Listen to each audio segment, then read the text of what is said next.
Primeiro assunto de hoje, minha gente, é a nota do Ministério da Defesa em resposta ao que disse o ministro Barroso mais uma vez, né? Mais uma vez ele fala no exterior, a primeira vez foi em Boston, agora em Berlim, né?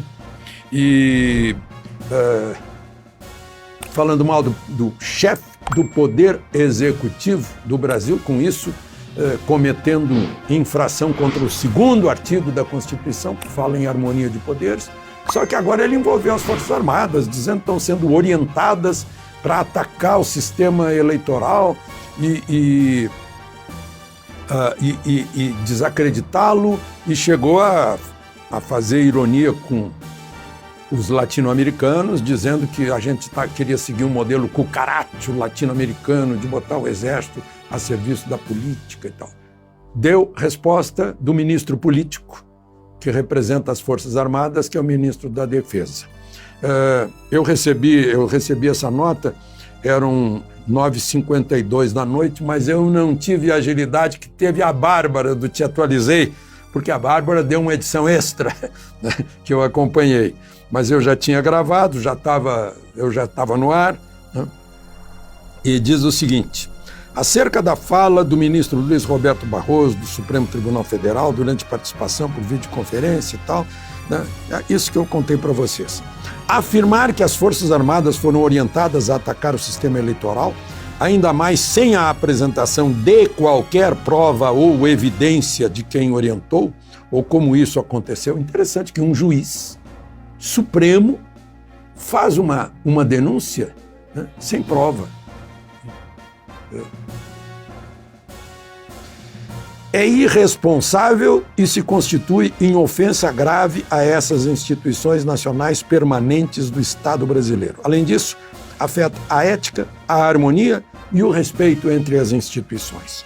As Forças Armadas, republicanamente, atenderam ao convite do Tribunal Superior Eleitoral e apresentaram propostas colaborativas plausíveis e execuíveis no âmbito da Comissão de Transparência das Eleições e calcadas em acurado estudo técnico realizado por uma equipe de especialistas para aprimorar a segurança e a transparência do sistema eleitoral, o que ora se encontra em apreciação naquela comissão. As eleições são questão de soberania e segurança nacional, portanto, do interesse de todos. As Forças Armadas, como instituições do Estado brasileiro, desde o seu nascedouro, têm história de séculos de dedicação a bem servir a pátria e ao povo brasileiro, quer na defesa do país, quer na contribuição para o desenvolvimento nacional e para o bem-estar dos brasileiros, né? Elas se fizeram desde sempre e são instituições respeitadas pela população, né? Cabe destacar que as Forças Armadas contam com a ampla confiança da sociedade, demonstrada em sucessivas pesquisas no contato direto e regular da população. Assim, o prestígio das Forças Armadas não é algo momentâneo ou recente. Ele advém da indissolúvel relação de confiança com o povo brasileiro, construída junto com a própria formação do Brasil. Assinado o ministro de Estado da Defesa, Paulo Sérgio Nogueira de Oliveira. General de Exército, 4 estrelas. Dois 4 estrelas, um do Clube da Aeronáutica e outro da Marinha, um almirante de esquadra e um tenente brigadeiro, e um general de divisão, assinaram também uma nota dos clubes militares do Rio de Janeiro. A nota conclui dizendo: aonde querem chegar alguns ministros do Supremo? Pretendem enfraquecer nossa democracia? Com que finalidade? Premeditaram essa crise para fazer valer suas indisfarçáveis tendências políticas? É esta a postura que os cidadãos brasileiros devem esperar de uma corte que se pressupõe isenta e tida como suprema?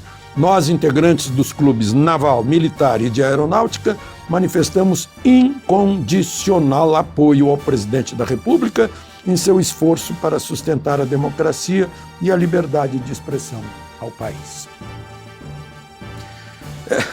Eu tenho a impressão que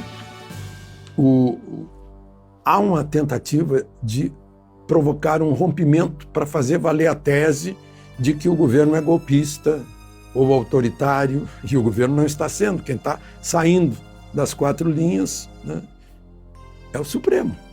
A gente está vendo todo dia. Basta ler a Constituição, né?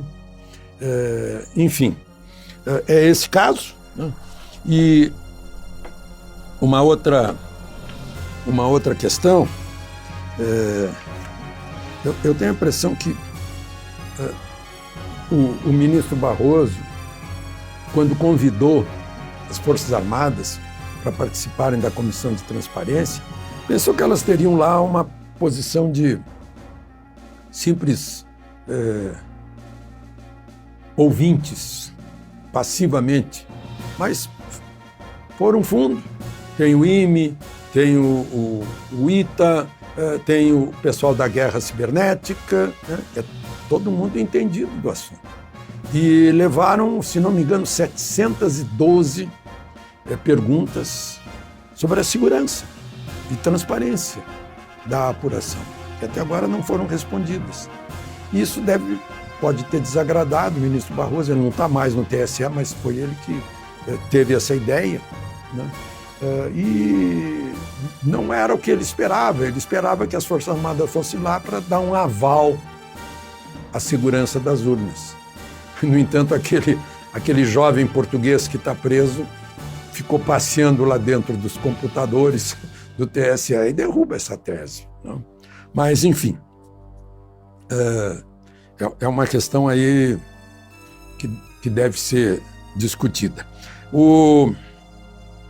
A outra questão é do indulto, né? Bolsonaro, lá no AgriShow, depois da moto, das multidões, ele fez uma declaração dizendo: o decreto da graça e do indulto é constitucional e será cumprido. No passado soltaram bandidos, né?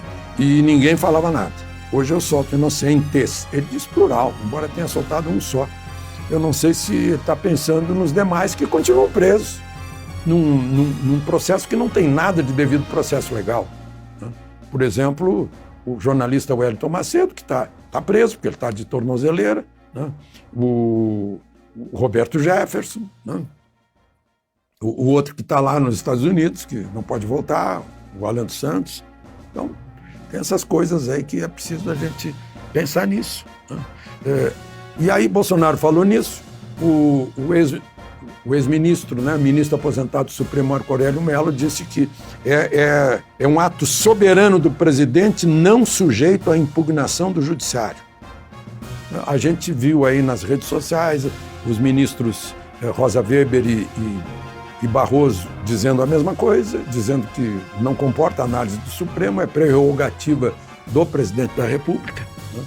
E agora, lá no Rio, hoje, 2 advogados de Brasília procuraram a 12ª Vara Federal de lá e entraram com uma ação, né, dizendo que não é válido o indulto.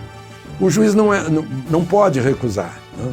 A justiça tem que estar aberta a tudo, não pode recusar, e deu 72 horas para o governo explicar. Quer dizer, mas ele acabou compartilhando o mico dos dois advogados. Por que eu digo mico? Porque não interessa o que diz o presidente Bolsonaro, o que diz o ministro Barroso, ou Rosa Weber, ou Marco Aurélio, ou os 2 advogados, né? A Constituição é que diz, falou e disse, pronto, está lá escrito.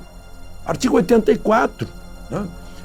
É prerrogativa privativa do presidente da República dar indulto. E ponto final, é fácil de ler. É fácil de ler, não precisa de explicação. Não precisa de tutores a traduzir, a interpretar, né? É uma coisa incrível isso. Parece que inventam gente que explica a Constituição, não precisa, não, basta ler aqui. Leiam o artigo 53, pronto. Deputados e senadores são invioláveis civil e penalmente por quaisquer palavras, opiniões e votos. Está lá escrito. Não existe mas, se, não existe. É ponto. Não?